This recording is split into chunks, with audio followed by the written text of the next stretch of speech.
మన రాజమండ్రిలో ఒక అద్భుతమైన క్షేత్రం ఉందని మీకు తెలుసా? ఈ క్షేత్రం పేరు శ్రీ క్షేత్రం శ్రీ గురుస్థాన్.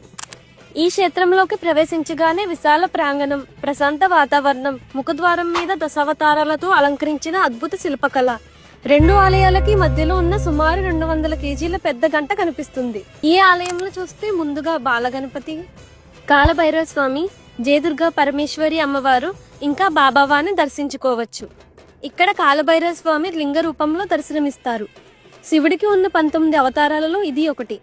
ఇంకా ఈ క్షేత్రంలో బాబావారి విగ్రహానికి ఉన్న ప్రత్యేకత ఏంటి అంటే, షిర్డీలో బాబావారి విగ్రహం చెక్కిన వాళ్ళ మనవడే రాజమండ్రిలో ఉన్న ఈ బాబావారి విగ్రహం చెక్కడం విశేషం. అలానే ఇక్కడ బాబావారి పాదాలను తాకి మరీ నమస్కరించుకోవచ్చు. మీరు మీ కుటుంబ సభ్యులతో వచ్చి దర్శించుకుంటారని ఆశిస్తున్నాం. ఈ క్షేత్రం అడ్రస్ వచ్చేసి విఎల్పురం దగ్గరలో ఆల్ బ్యాంక్ కాలనీ దగ్గర. ఇలాంటి మరిన్ని రాజమండ్రి అప్డేట్స్ కోసం ఫాలో మన రాజమండ్రి అడ్డా.